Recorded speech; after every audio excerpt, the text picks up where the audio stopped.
प्रसंग चल रहा है कि अर्जुन महीनों बाद द्वारिका से लौट करके आए और युधिष्ठिर को कुछ अपशगुन हो रहे थे। श्री युधिष्ठिर जी महाराज थोड़े भयभीत तो थे, पर अर्जुन ने जैसे ही वहां उपस्थित होकर के बताया कि द्वारिकाधीश कृष्ण अपनी लीला पूरी करके चले गए, ये भाव सुनते ही श्री कुंती मैया ने तो उसी क्षण अपने प्राणों का त्याग कर दिया। पांचों पांडव मन में विचार करने लगे, इतनी हमारी सहायता करने वाले, हर समय हमारे साथ पैर से पैर मिलाकर के चलने वाले श्री द्वारिकाधीश आज हमें छोड़ करके चले गए। अब हम कैसे बैठ सकते हैं हस्तिनापुर की राज्य गद्दी पर, जिनकी कृपा से हमें सब प्राप्त है। और कल हम सुन रहे थे कि श्री अर्जुन भगवान के द्वारा किए गए उपकारों का स्मरण कर रहा है। बंधुओं, उपकारों का स्मरण उसी समय कर लिया जाए जब उपकार करने वाला सन्मुख हो, पर यह मानवीय स्वभाव होता है कि उपकार जिसने किया है वह जब तन से उपस्थित नहीं होता या हमारे सन्मुख नहीं होता, तब हम उसके उपकार याद करते हैं। जब वो दूर चला जाता है तब उसकी योग्यता, तब उसकी श्रेष्ठता, तब उसके गुण हमको दिखाई देते हैं। बंधुओं, आध्यात्मिक होने का एक यह भी लक्षण समझिए कि व्यक्ति सन्मुख हो तभी उसके गुणों का दर्शन हो जाए, तभी उसके द्वारा किए गए उपकार हमको दिखाई देने लग जाएं। पर यह मानवीय स्वभाव है कि वो तब उसका स्मरण नहीं करता। अब आप जो भाई लोग यहां बैठे हैं, सब लोगों ने अनुभव किया होगा, शमशान यात्रा पर जब जाते हैं, राम नाम सत्य कहते हुए जब जाते हैं और जिस शव को लेकर के जाते हैं, उसने चाहे जीवन में कितना भी कुछ बुरा किया हो, लेकिन उसकी अंतिम यात्रा में एक व्यक्ति भी उसकी निंदा नहीं करता है, सब उसकी प्रशंसा करते हुए चलते हैं। चाहे वो कितना भी खाने पीने वाला भी क्यों ना रहा हो, कितना भी दुराचारी क्यों ना रहा हो, लेकिन अंतिम समय में सब उसके गुण बताते हैं। भाई देख, रोज पीता तो था, पीता तो रोज था वो, मैं मना तो करता था उससे कि इतना मत पिया कर, पर वैसे दिल का बहुत अच्छा था। अच्छा, तब याद नहीं आया जब जीवित था वो? ये मानवीय स्वभाव है कि व्यक्ति की उपस्थिति में गुण नहीं देखता है, व्यक्ति की अनुपस्थिति में उसको याद करके उसके सारे सर्वगुणों को देख लेता है। आध्यात्मिक होने का यह स्वरूप जानिए कि उपस्थित अवस्था में आपके सामने जो है उसमें आपको गुण दिखे। कोई कितना भी उसके विषय में कुछ भी कहे, पर आपका गुण दर्शन करना ये आपके आध्यात्मिक होने का स्वभाव बताता है।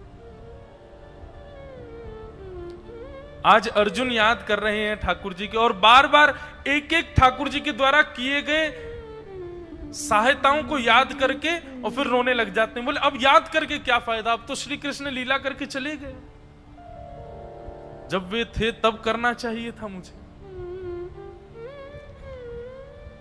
बोले भैया, मुझे एक अहंकार सदैव रहता था कि मैं गांडीव धनुषधारी अर्जुन हूं। मैं वैसे तो कृष्ण के संग रह रह करके कई सारे कुभावों से विमुक्त हो चुका था, लेकिन एक सूक्ष्म अहंकार फिर भी मेरे चित्त में था कि मैं गांडीव धनुषधारी हूं। पता है भैया, जाते जाते कन्हैया ने मेरा वो अहंकार भी चूर चूर कर दिया। कैसे?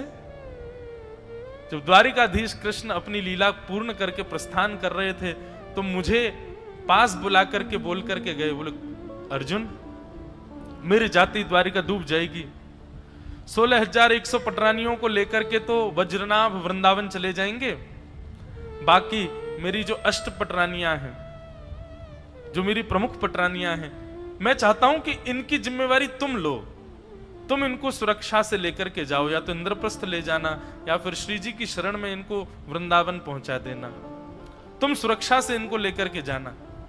उस समय भी अर्जुन कहते मेरे चित्त में एक सूक्ष्म अभिमान आ गया कि ये कार्य मुझे इसलिए दिया गया क्योंकि गांडीव धनुषधारी अर्जुन हूं मैं। भैया, मैं जैसे ही उन अष्ट पटरानियों को लेकर के जाने लगा, श्री कृष्ण समझ गए थे कि इसके चित्त में सूक्ष्म अहंकार आया है, और बीच मार्ग में एक भेलिया आया, एक अपहरणकर्ता आया, और आप विश्वास नहीं मानेंगे, कौरवों की विशाल सेना में इतने बड़े बड़े योद्धाओं को मैंने अपने गांडीव धनुष से हरा दिया, लेकिन उस सामान्य से अपहरणकर्ता के आगे मेरा धनुष चल नहीं पाया। जिस प्रकार एक छोटे बालक का बाण तस्कर से निकल करके धनुष पर चढ़ करके कहीं से कहीं दिशा को चला जाता है, इस प्रकार से मेरे बाण दिशाहीन होकर के चल रहे थे। मुझे विश्वास नहीं हो रहा था कि ये मेरे बाण हैं। तब मुझे समझ आया कि अर्जुन, तुझे अहंकार होता था कि तू तस्कर से बाण निकालता है, धनुष पर चढ़ाता है और जिसको केंद्र में लेकर के छोड़ता है बाण उसी को जाकर के लगता है। वास्तव में बाण और गांडीव धनुष की सामर्थ्य नहीं थी, श्री कृष्ण ही उस ओर देख रहे होते थे जहां मेरे बाण को जाना होता था। वेग और प्रगति उस बाण को श्री कृष्ण प्रदान करते थे, और मैं ऐसे ही अहंकार करता था कि मैंने उसको मार दिया। जाते जाते वो मुझे बता गए कि मैं गांडीव धनुषधारी अर्जुन, मेरे गांडीव धनुष भी तब तक बलशाली है जब तक कृष्ण मेरे साथ। हमारी जो भी योग्यताएं हैं बंधुओं, उन योग्यताओं को सदैव श्री कृष्ण से विवाहित करते हुए चला करो। ऐसा है नहीं कि संसार में किसी में योग्यताएं नहीं है, सब में योग्यताएं हैं। बस अपनी योग्यताओं का विवाह श्री कृष्ण से कर दो। विवाह श्री कृष्ण से करने का मतलब अपनी योग्यताओं को श्री कृष्ण के चरणाश्रित कर दो, तभी वो योग्यताएं श्रेष्ठ हैं। नहीं तो वही योग्यता आपको अभिमानी बना देगी, आपके अंदर एक अहम को जन्म दे देगी। उसको श्री कृष्ण को समर्पित करते चलो। अर्जुन को आज खेद हो रहा है, मैं तो कुछ भी नहीं हूं। भाव सबको रखना चाहिए। आप किसी को कुछ अच्छा दे दो तो भी यही भाव रखो कि ठाकुर जी ने मुझसे करवाया, और आप कुछ अच्छा स्वीकार कर लो तब भी यही सोचना मैं योग्य नहीं था, ठाकुर जी ने मुझे दिलवाया। अपने आप को सदा अयोग्य मानते हुए रहना चाहिए। आज अर्जुन को बड़ा खेद हो रहा है कि मैं उस समय अपने आप को योग्य क्यों मानता था। मैं योग्य तो कभी नहीं था। श्री कृष्ण ही हाथ पकड़ करके मुझसे सारी क्रियाएं करवाते थे। मैंने क्यों अभिमान किया कि ये मैंने किया, उस योद्धा को मैंने मारा, इस युद्ध को मैंने ऐसे किया। वास्तव में आज पता चल रहा है कि मैं तो किसी लायक था ही नहीं। श्री कृष्ण ने ही कृपा करके मुझसे सब करवाया।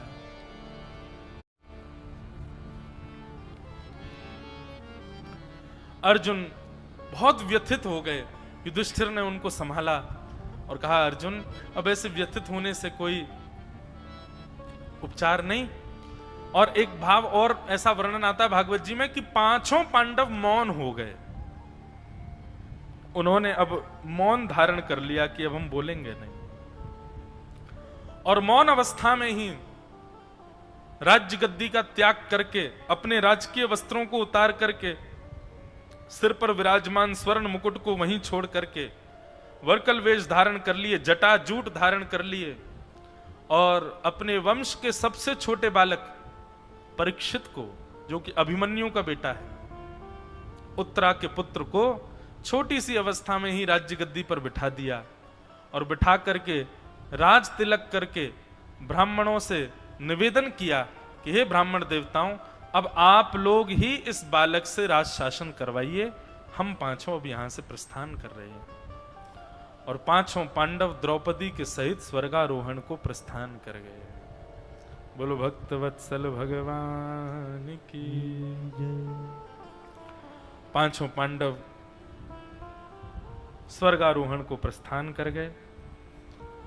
कभी रोने लग जाते हैं, कभी ठाकुर जी को याद करके एक दूसरे से विचार करते हैं कि हम अपने प्राणों का त्याग कर दें क्या यहीं पर ही, पर तभी विचार करते नहीं। श्री कृष्ण सदा कहते थे कभी अपने प्राणों का हरण स्वयं नहीं करना चाहिए।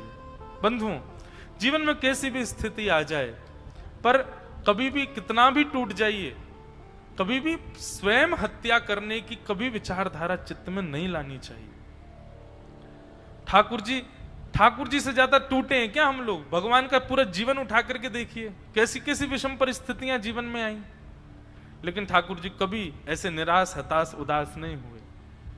स्वयं को प्रसन्न रखना सीखिए हर स्थिति में। स्वयं को प्रसन्न बना करके रखा कीजिए। स्वयं को प्रसन्न रखना यह भी एक तपस्या है। हर स्थिति में प्रसन्न रखो।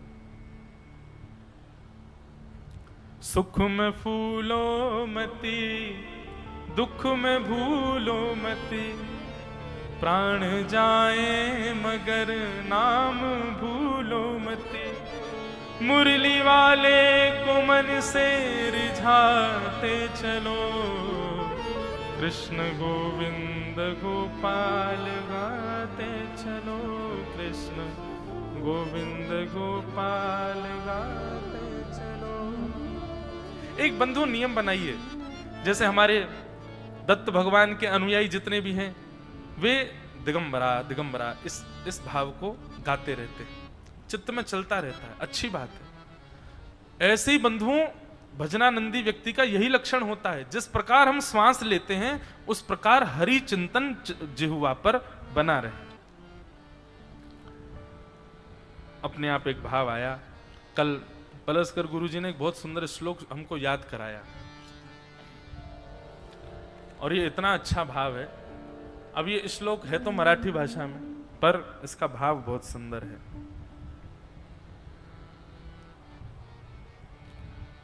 जिहुए ते पहिले तुला ददि मधु, म्या आदरे प्याजिले, देहांति स्मरशीलशं महुनुनी, अत्यादराचे भले, ते तु विस्मरली महूर्णिच, आता जन्मासि आलो पुनः, आता तुझ कहूनी, आता तुझ करुनिम्ब पाजित असे, तू गारा नारायण, तू गाय नारायणा।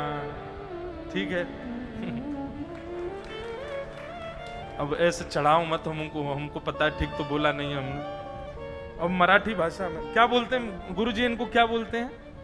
ये श्लोक है, अच्छा श्लोक है मराठी भाषा में। लेकिन मराठी भाषा संस्कृत जैसी लगती है। अब जब आप लोग बोलते हैं भोजन के समय पर तो ऐसा ही लगता है संस्कृत में गा रहे हैं, लेकिन वो मराठी होती है। अब इसका अर्थ सुनो, कितना सुंदर अर्थ है। जिनका श्लोक है, क्या नाम कल बताए थे आप उनका?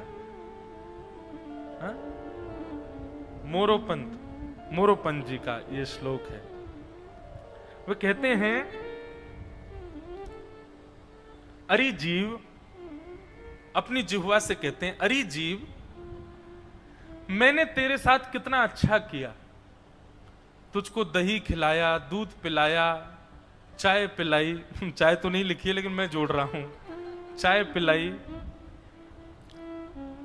तुझे बढ़िया बढ़िया मीठा शहद मैंने खिलाया, तेरी जलेबी की इच्छा होती थी मैं जलेबी खिलाता था, तू पानी पूरी मांगती थी मैं तुझे पानी पूरी भी खिलाने ले जाता था। मैंने तेरे साथ इतना अच्छा किया, पर तूने मेरे साथ क्या किया? तेरे कारण मेरे देह का नष्ट होना और पुनर्जन्म लेना ये तेरे कारण ही हुआ है। अगर तूने अंतिम समय में भगवान नाम गाया होता तो मेरा पुनर्जन्म नहीं होता। मैंने तेरे साथ इतना अच्छा किया, लेकिन जीव तूने मेरे साथ अच्छा नहीं किया। तेरे ही कारण मुझको पुनरपि जननम पुनरपि मरणम पुनरपि जननी जठरे शयनम। कितना अच्छा भाव। हमारे पुनर्जन्म का कारण केवल एकमात्र जीव ही है, और हमारे पुनर्जन्म से निवृत्ति का कारण भी एकमात्र जीव है। अगर इस जिह्वा से नाम गा लिया जाए तो पुनर्जन्म न विद्यते, और नाम ना गाया जाए तो निश्चित है पुनर्जन्म होगा।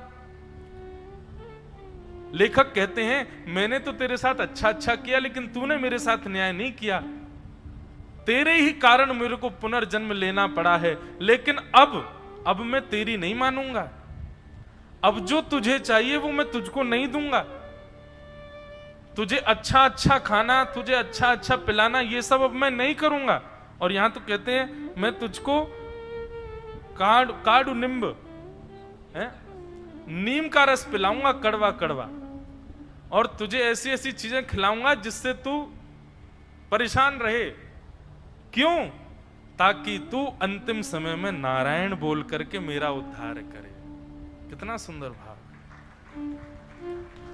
अरे जीव, तू संभल जा, तेरे ही कारण मुझे पुनर्जन्म लेना पड़ता है। तू संभल जाएगी तो सारी इंद्रियां अपने आप संभल जाएंगी। कितना अच्छा भाव है बंधुओं। हमारे उद्धार का एकमात्र साधन हमारी जिह्वा है। उस जीव से जितना हो सके हरिस्मरण करो। और कैसे करो? जिस प्रकार श्वास लेने पर नासिका को नहीं पता होता कि वो श्वास ले रही है, इतना नाम जप हो कि जिह्वा को पता ना चले कि वो नाम जप कर रही है, और जप चलता रहे, बिना जप के ना रहना पड़े। यहां पूरे दिन मौन रहने का मतलब ये नहीं है कि तुम मौन रहो, कुछ बोलो मत किसी से, अपने आप को योग्य दिखाओ, देखो हम तो मौन रहते हैं। मौन रहने का मतलब है मौन रह करके मनन करो। मननम मुनि, जो मौन रह करके अपने चित्त में मनन करता रहता है। किसका मनन करे? श्री कृष्ण का मनन करता रहता है, श्री दत्त भगवान का मनन करता रहता है, गुरु के द्वारा सुनाए गए सुंदर भावों का मनन चिंतन करता रहता है, उसको मौन कहते हैं। मौन का मतलब शांत रहना मात्र नहीं है। मौन का मतलब है हमारे पास इतना अवकाश नहीं है कि हम आपसे चर्चा करें, हम मनन कर रहे हैं, हम ठाकुर जी का चिंतन कर रहे हैं, इसलिए हमारी जिह्वा अभी व्यस्त है, ठाकुर जी की सेवा में व्यस्त है, इसलिए मौन रहना है। मौन का मतलब केवल न बोलना नहीं होता है। मौन होते इसलिए हैं ताकि जीव कुछ ना बोल करके हरि स्मरण करे, हरि चिंतन करे, हरि ध्यान करे।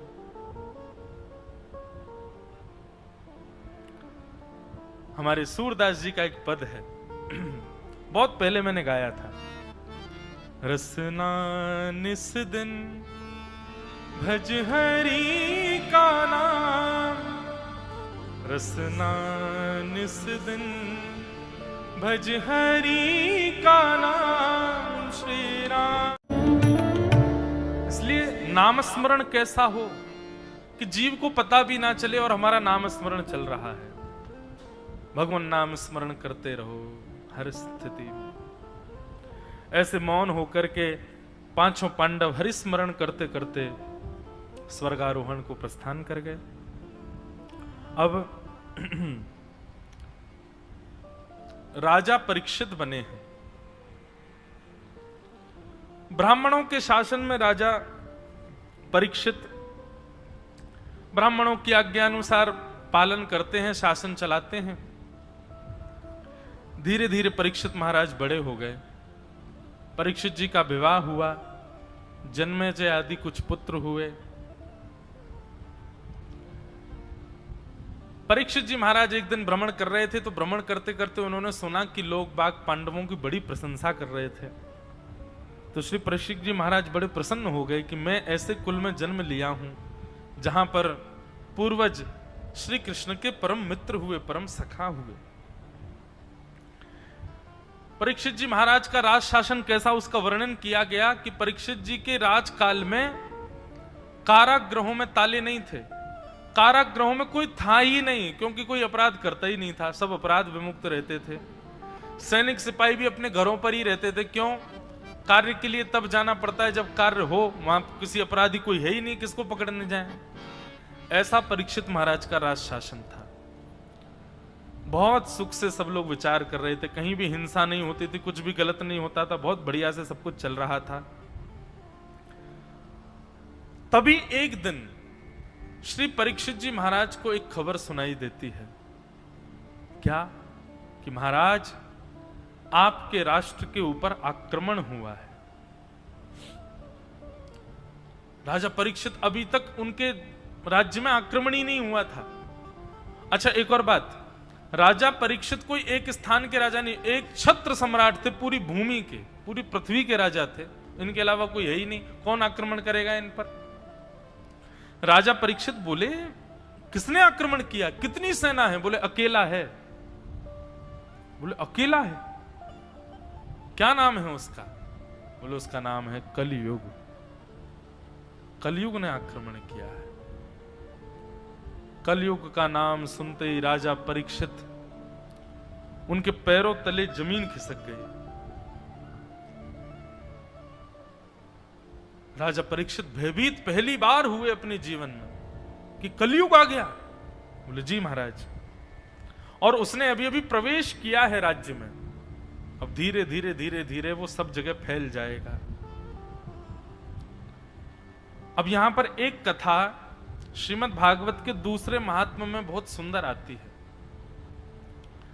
वहां कथा आती है कि वज्रनाभ जब भगवान की समस्त पटरानियों को लेकर के वृंदावन आए, बहुत सुंदर कथा, भाव से सुनिएगा। वज्रनाभ जब भगवान की समस्त 16,100 पटरानियों को लेकर के वृंदावन आए तो वृंदावन भी पूरा उजड़ चुका था, केवल वन वन बचा था, कोई रहता नहीं था वृंदावन में। श्री कृष्ण के स्वधाम गमन के बाद कोई अगर वृंदावन में थे भी तो वे भी कहीं गुप्त स्थान पर चले गए थे, यहां रहेंगे तो कृष्ण की और याद आएगी, इसलिए वृंदावन में कोई था नहीं, केवल यमुना जी बहती थी और पशु पक्षी रहते थे, बाकी कोई नहीं था। जब वज्रनाभ पहुंचे तो श्री वज्रनाभ जी ने जाकर के भगवान के स्थानों को ढूंढा, कंस का कारागृह कहां है, नंद भवन कहां है, ठाकुर जी की गौशाला कहां है, भगवान कहां कहां क्या लीला करते थे, सब वज्रनाभ ढूंढ रहे थे। और ज्यों-ज्यों ढूंढ करके उस स्थान के बारे में आकर के अपनी माताओं को बताते तो माताएं और ज्यादा रोने लग जाती। वज्रनाभ जी बड़े चिंतित हो गए, मैं कैसे संभालूं सबको। तब श्री वज्रनाभ जी ने चित्रकूट में विराजमान यदुवंशी नंद बाबा के कुल गुरु श्री सांडिल्य मुनि को पत्र लिखा और पत्र लिख करके उनको वृंदावन आने के लिए कहा। तब श्री सांडिल्य मुनि वृंदावन आए और वृंदावन आकर के सांडिल्य मुनि ने वहां पर प्रश्न, कथा तो बड़ी हो जाएगी पूरी, बहुत महात्म्य ही है वो पूरा। सांडिल्य मुनि से उन्होंने पूछा कि मैं यहां वृंदावन में अपनी माताओं को लेकर भगवान की आज्ञा से आ तो गया हूं, पर मेरी माताएं यहां रुदन करती रहती हैं और देखिए तो सही इस वृंदावन में कोई है ही नहीं, मैं क्या करूं, किस प्रकार अपनी माताओं को प्रसन्न करूं, आप आज्ञा करो। तब सांडिल्य मुनि ने बड़ा अच्छा प्रवचन किया, उन्होंने ये बताया कि ये वृंदावन साक्षात स्वयं श्री कृष्ण हैं, ये वृंदावन में दिखने वाले वृक्षवल्लरियां ये श्री कृष्ण के रोए हैं, वृंदावन में बहने वाली यमुना ये श्री कृष्ण रूपी वृंदावन की नब्ज है, नाड़ी है, नस है। वृंदावन में घने जंगलों के रूप में दिखने वाले ये वन ठाकुर जी के केश हैं। इस प्रकार संपूर्ण वृंदावन का वर्णन किया श्री सांडिल्य मुनि जी ने। तब उन्होंने कहा, बोले देखो तुम्हारे विरह को दूर करने का एक ही उपाय है, क्या? कथा। और ये कथा तुमको कौन सुनाएगा? बोले भगवान के परम मित्र श्री उद्धव जी महाराज जब वृंदावन आए थे और वृंदावन से जब वापस जाने लगे तब उन्होंने झोली फैला करके विधाता से मांगा था, आशा महो चरण रेणुज श्याम हम श्याम वृंदावने किमपि गुलमलतोषधीना।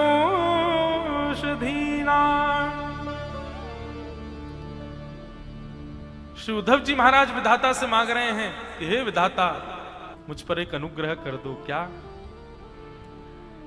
मुझे अगले जन्म में या इस जन्म में ही ऐसा अनुग्रह कर दो कि मुझे वृंदावन के लता गुल्म पत्र पुष्पों के रूपों में अवस्थित कर दो।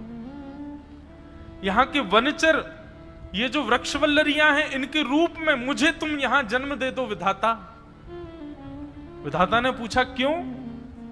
बोले क्योंकि मैं इन गोपियों के, इन ब्रजवासियों के चरणों में दंडवत प्रणाम करने का अधिकारी नहीं हूं, मैं इतना योग्य नहीं हूं कि इनको दंडवत कर सकूं, इसलिए ऐसी बात आपसे मांग रहा हूं कि मुझे वृक्षवल्लरी पौधे के रूप में अवस्थित कर दो, ताकि जब कभी भी व्यार चले, हवा चले तो अनायास ही इनकी ब्रजरज मुझ पर आ जाए, मैं उसी में ही लिपा रहूं, सना रहूं। और एक बात, मैं प्रणाम करूंगा तो एक ही बार प्रणाम कर पाऊंगा, लेकिन वृक्षवल्लरी बनकर के यदि वृंदावन में प्रकट होऊंगा तो 24 घंटे इनकी चरण रज में ही सना रहूंगा, इसलिए कृपा करके मुझे वृक्ष बना दो। सांडिल्य मुनि कहते हैं वज्रनाभ वही उद्धव जी महाराज यहां की वृक्षवल्लरियों के रूप में गुप्त बैठ करके भजन कर रहे हैं। तुम जाओ और जाकर के कुसुम सरोवर गोवर्धन के समीप में वहां पर जाकर के मधुर कीर्तन करना। और सुनो, मैं तुमको सहायता के लिए एक व्यक्ति का नाम और बता देता हूं। कौन? बोले जिस प्रकार भगवान के वंशधर तुम हो, ऐसे ही पांडवों का वंशधर इंद्रप्रस्थ में बैठा है, उसका नाम है परीक्षित। तुम उसको भी बुलाओ। बहुत ध्यान से सुनना, कथा बड़ी अच्छी है।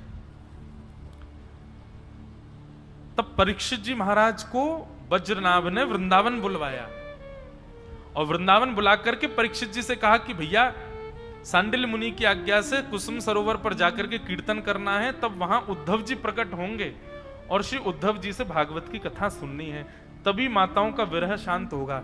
मैंने आपको इसलिए बुलाया है कि पूरी व्यवस्था, मैं तो नया हूं, मैं तो द्वारिका से आया हूं, मुझे तो यहाँ की ज्यादा व्यवस्थाएं पता नहीं, आपका इंद्रप्रस्थ समीप है, सब व्यवस्था आपको दिखवानी है। तो परीक्षित जी महाराज बोले निश्चित, पूरी व्यवस्था मैं देखूंगा।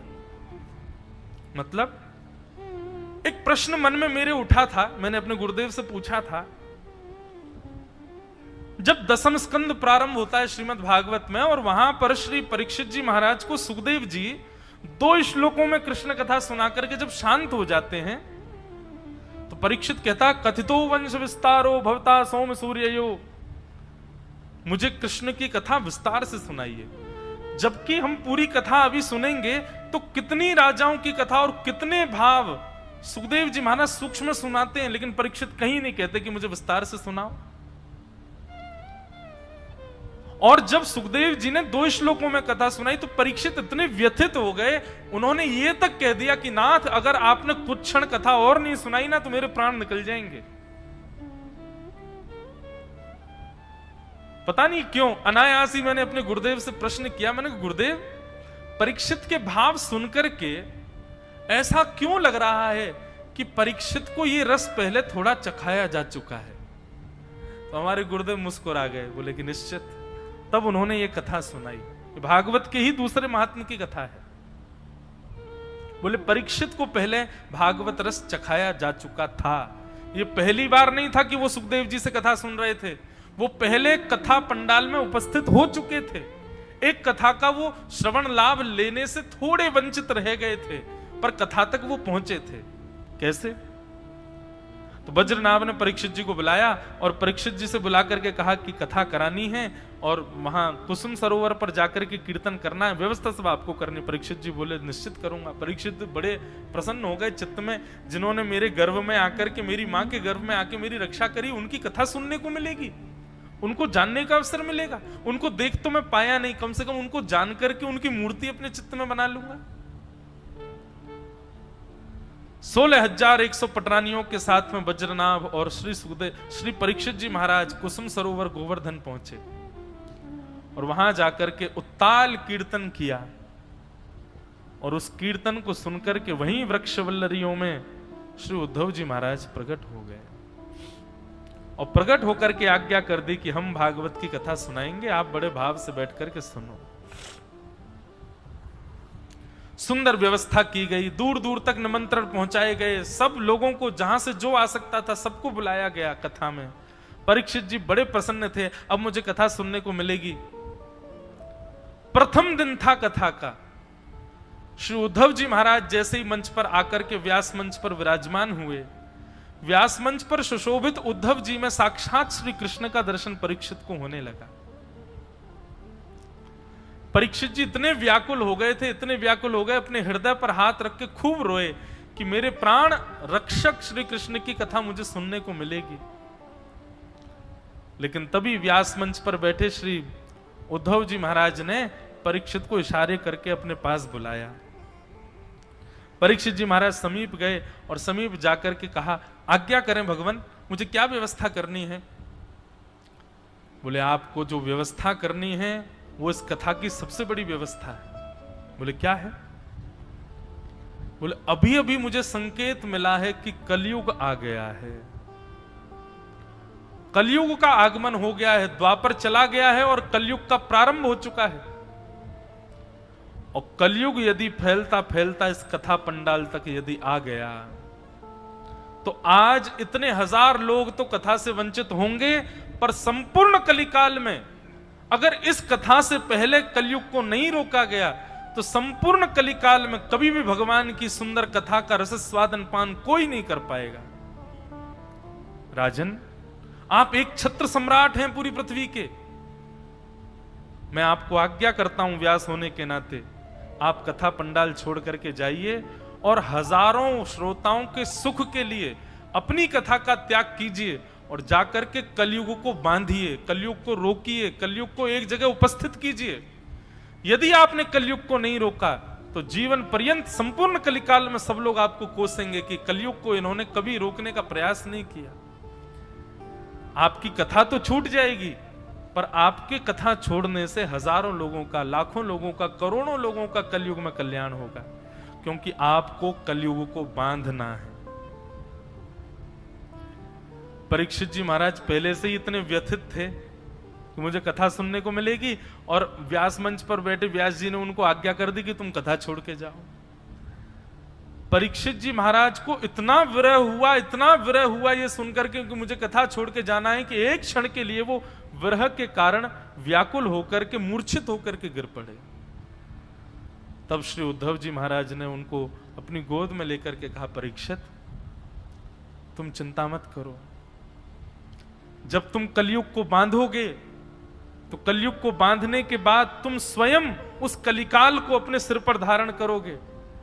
तब एक राजा के द्वारा, एक ब्राह्मण के द्वारा तुमको श्राप लगेगा, और श्राप लगा करके जब 7 दिन के लिए तुम गंगा के तट पर जाओगे तो वही श्री कृष्ण जिन्होंने तुम्हारी मातृ गर्भ में आकर के रक्षा की, वही श्री कृष्ण सुखदेव जी का रूप धारण करके आएंगे और उनके मुख से कथा सुनने को तुमको प्राप्त होगी। ये मैं वचन देता हूं। तुम मेरी कथा मत सुनो, तुमको कथा सुनाने के लिए तो स्वयं श्री कृष्ण ही सुखदेव जी के रूप में आएंगे और वही तुमको कथा सुनाएंगे।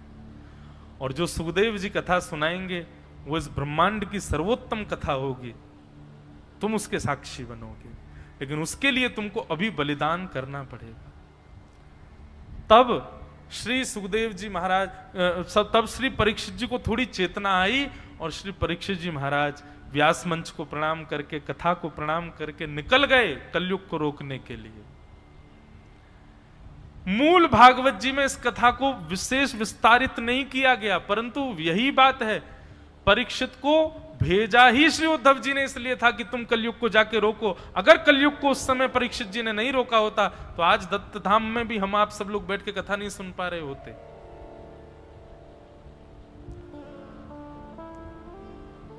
श्री परीक्षित जी महाराज, उनको खबर पता चली कि कलयुग आ गया है। वो पहले से ही जानते थे कि कलयुग को रोकने के लिए तो मैं आया हूं, इसी के लिए भगवान ने मेरी गर्भ में आकर के रक्षा की थी कि कलयुग मेरे द्वारा ही बांधा जाएगा। और निकल पड़े आखेट में कलयुग से मिलने के लिए राजा परीक्षित। जैसे ही वन में गए तो वन में जाकर के देखा कि एक वृषभ, एक बैल जिसके 3 पैर कटे हुए हैं, वो अपने एक पैर से खड़ा है और उसके सामने एक गैया खड़ी है। उस गैया के नेत्रों से ऐसे आंसू बह रहे हैं जैसे कोई बालक उसका मार दिया गया हो। और एक भयाभय स्वरूप वाला व्यक्ति उस वृषभ के 4थे पैर को भी काट रहा है। बंधुओं, ये वृषभ कौन है? ये धर्म है। धर्म के 4 चरण हैं, सत्य, दान, दया और पवित्रता। कलयुग इन 4 चरणों में से 3 चरणों को काट चुका है। सत्य, दान, दया और पवित्रता, ये 4 चरण हैं। तो इसमें से सत्य को छोड़ करके दया, दान और पवित्रता, ये 3 चरण कलयुग के कट चुके हैं। श्री दत्त धाम में आपको पवित्रता का अनुभव हो रहा होगा। यहां से 2 किलोमीटर दूर जाकर के देखो, बाहर रोड पे ही चले जाओ। यहां मैं पहले ही दिन कह रहा हूं कि यहां कलयुग नहीं है, क्योंकि कलयुग वहां नहीं रहता जहां धर्म के 4 चरण हों, सत्य, दान, दया और पवित्रता। यहां 4 रूप देखने को मिलते हैं। सत्य भी है। असत्य बोलोगी कैसे? मौन हो सब लोग, किससे बोलोगे असत्य? सत्य, दान, यहां दान किया जा रहा है। किसका दान किया जा रहा है? अपने कंफर्ट जोन का, अपनी सुख समृद्धियों का। हम लोग अपने सुख से परे रह करके यहां बैठे हैं, उनका दान कर रहे हैं हम। तो दान भी है यहां पर, तो सत्य भी है, दान भी है, दया। दया तो दिख ही रही है, छलक रही है सबके नेत्रों में, सबके भावों में।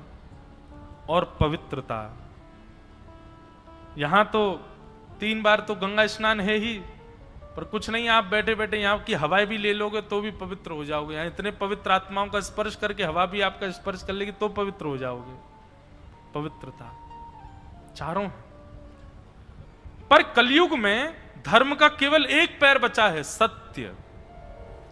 दान, दया और पवित्रता, ये 3 पैर धर्म के कट चुके हैं। संसारी लोगों में ना तो दान का दर्शन होता है, ना दया का दर्शन होता है, ना पवित्रता का दर्शन होता है। और सुनिए, सत्य का दर्शन भी कितना होता है कि सत्य बोलने में तो वो भी अखरते हैं, लेकिन हां, सुनने की इच्छा रखते हैं। सत्य कितना बचा है कलयुग में? बोलता कोई नहीं है, पर सुनना सब चाहते हैं। इतना सत्य तो अभी भी जीवित है। तो सत्य एक पैर पर खड़ा था, और काला काला व्यक्ति जो उस धर्म के चौथे पैर को काट रहा है, यही कलयुग है। और सामने रुदन कर रही जो गैया है, यही पृथ्वी है। पृथ्वी रुदन करती है जब धर्म का ह्रास होता है। यह दृश्य जब कलयुग का देखा परीक्षित ने, अपनी तलवार निकाल करके मारने के लिए जैसे ही गए, चरणाश्रित हो गया। बोले भगवान मुझे मत मारिए। और प्रणाम करके दूर जाकर के एक वृक्ष के पीछे छुप करके खड़ा हो गया कलयुग। राजा परीक्षित बोले कलयुग से बाद में मिलूंगा, पहले धर्म से मिलूं। और वो जानते तो थे नहीं कि धर्म है, पर वो जानते थे कि संकेतिक रूप में ये कोई दिव्य ही है मेरे सामने। परीक्षित जी ने जाकर के पूछा, भगवान आप कौन हैं? बोले मैं धर्म हूं। और ये कौन है? बोले ये पृथ्वी है। दोनों के चरणों में प्रणाम किया। बोले आप दोनों का पालन करना मेरा कर्तव्य है, मैं एक छत्र सम्राट हूं, आज्ञा कीजिए, आपको कष्ट कौन दे रहा है? और यहां धर्म और परीक्षित का इतना सुंदर संवाद है श्रीमद् भागवत में। धर्म के साथ में परीक्षित का संवाद हुआ। परीक्षित जी ने प्रश्न किया, आपको दुख कौन दे रहा है? तो धर्म मुस्कुरा करके कहते हैं, व्यक्ति को दुख कौन देता है ये वो स्वयं नहीं जानता। किसी के दुख का कारण भोजन हो जाता है, किसी के दुख का कारण निद्रा हो जाती है, किसी के दुख का कारण पत्नी है, किसी के दुख का कारण पति है, किसी के दुख के कारण माता पिता है, किसी का दुख का कारण स्वयं का स्वभाव है। व्यक्ति किस बात से दुखी है परीक्षित, ये तुम स्वयं नहीं जानते। परीक्षित ने चरणों में प्रणाम करके कहा, भगवान मुझे उपदेश दीजिए। तब धर्म ने दुख के 4 कारण बताए। कौन कौन से? काल, कर्म, स्वभाव और अन्य का सुख। दुख के 4 ही कारण हैं बंधुओं संसार में। सबसे पहला दुख का कारण क्या है? काल, समय। कई बार समय ऐसा आ जाता है कि आपको दुख भोगना पड़ता है। चलते चलते फिसल गए, गिर गए, बैठे हैं कमर, चलो ये भी आपके कर्म का दुख हो सकता है, कुछ किया होगा इसलिए हुआ। पर काल का दुख कोरोना टाइम पे हम सबने भोगा, वो काल का दुख है। कोई कहीं जा नहीं सकता, कोई कहीं आ नहीं सकता, घर में बैठे रहो, कुछ कर नहीं सकते, काम धंधे रुक गए, सबकी आमदनी रुक गई, ये काल का दुख है। दुख का सबसे पहला कारण क्या है? काल। कई बार समय खराब आ जाता है, इसलिए हमको दुख भोगना पड़ता है। दुख का दूसरा कारण क्या है? कर्म। जैसा करोगे वैसा भोगना पड़ता है। कर्म प्रधान विश्व रचि राखा, जो जस करहि जो तस फल चाखा। तो दुख का दूसरा कारण क्या है? कर्म। हम जैसा करेंगे हमको भोगना पड़ेगा, और चाहे कोई भी हो भोगना उसको पड़ेगा। और इस जन्म में, अच्छा, एक अभी 2-3 दिन पहले एक पंडित जी आए थे, मुझसे पूछ रहे थे, इसी विषय पर रात्रि में चर्चा हो रही थी। तो बंधुओं देखो, भगवान कहते हैं कर्मण्येवाधिकारस्ते मा फलेषु कदाचन, तुम्हारा अधिकार केवल कर्म पर है, तुम अपना कर्म करो। कई लोग इस चिंता में बने रहते हैं कि मेरे साथ ऐसा हो रहा है, तो मैंने क्या किया जो मेरे साथ ऐसा हो रहा है। भाई आप सोच नहीं सकते इस बात को। क्यों? क्योंकि ये जरूरी नहीं है कि इसी जन्म में किए कर्म को भोग रहे हो आप, पूर्व जन्म का भी हो सकता है।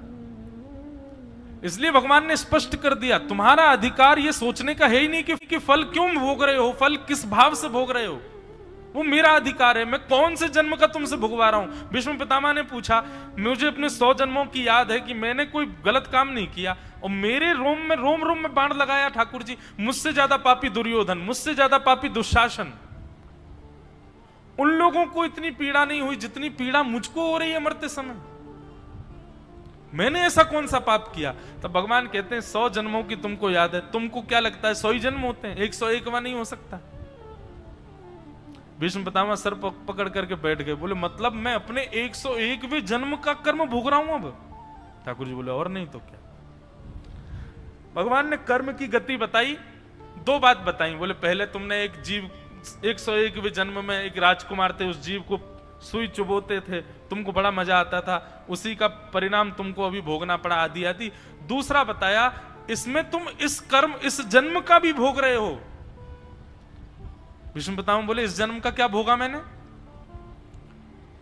बोले भरी सभा में द्रौपदी का चीरहरण हो रहा था, दुर्योधन से कोई अपेक्षा नहीं थी मेरी, दुशासन से कोई अपेक्षा नहीं थी मेरी, पांडवों से कोई अपेक्षा नहीं थी क्योंकि हार गए थे, पर उस सभा में मुझे केवल एक व्यक्ति से अपेक्षा थी और वो थे तुम।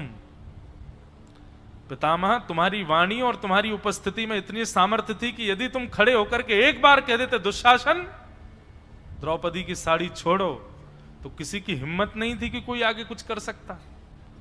लेकिन तुम चुपचाप बैठे रहे, कुछ नहीं किया तुमने। इसलिए अधर्म करने वालों को पीड़ा कम देता हूं मैं। अधर्म होते हुए, अधर्म को रोकने की सामर्थ्य होते हुए, और अधर्म होते हुए देखने वाले को अधर्म करने वाले से ज्यादा पीड़ा देता हूं मैं। आप सामर्थ्यवान थे, आप रोक सकते थे, लेकिन आपने कुछ नहीं कहा। इसलिए मेरी अपेक्षा को विफल किया आपने, और अधर्म होते हुए देखा आपने, सामर्थ्यवान होते हुए देखा, इसलिए आप इतनी पीड़ा भोग रहे हैं।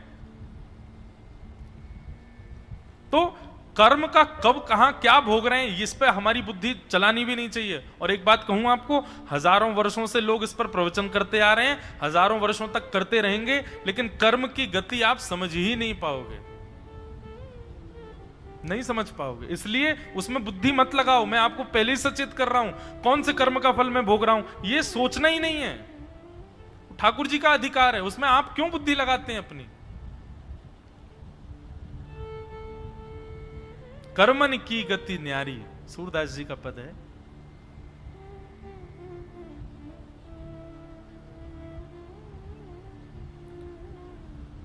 तो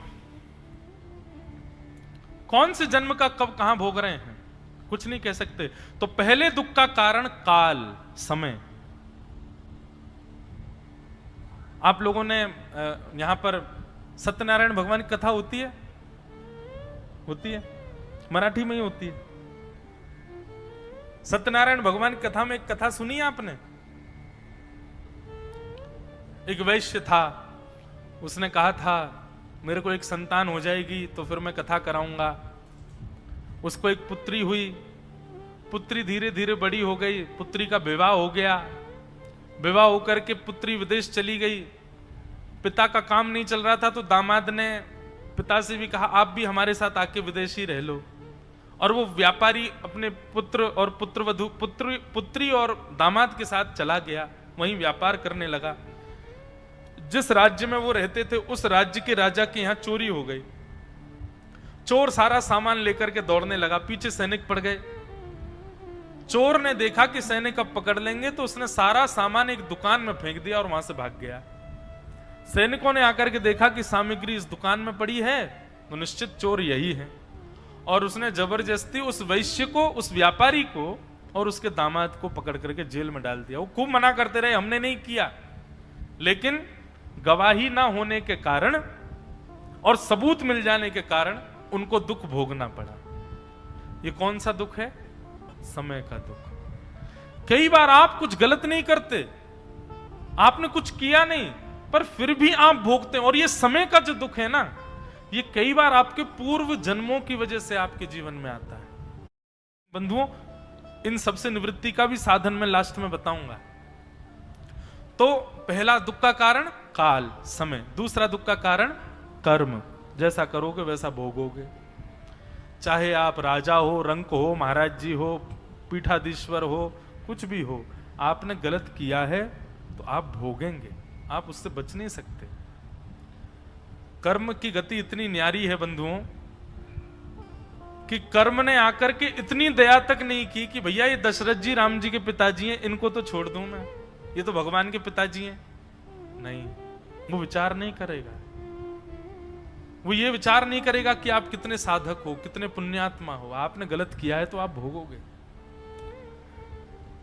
तो दुख का दूसरा कारण कर्म। इसलिए कर्म सुधारो। जो जस करहि सो तस फल चाखा। एक बार एक व्यक्ति ने कटघरे में खड़े होकर के और न्यायाधीश को कह दिया, बोले महाराज जी, होई सोई जो राम रचि राखा। शास्त्र आज्ञा करते हैं कि वही होता है जो राम जी चाहते हैं। इसका मतलब मैंने चोरी नहीं की, राम जी इच्छा थी कि मैं चोरी करूं, इसलिए मैंने चोरी करी।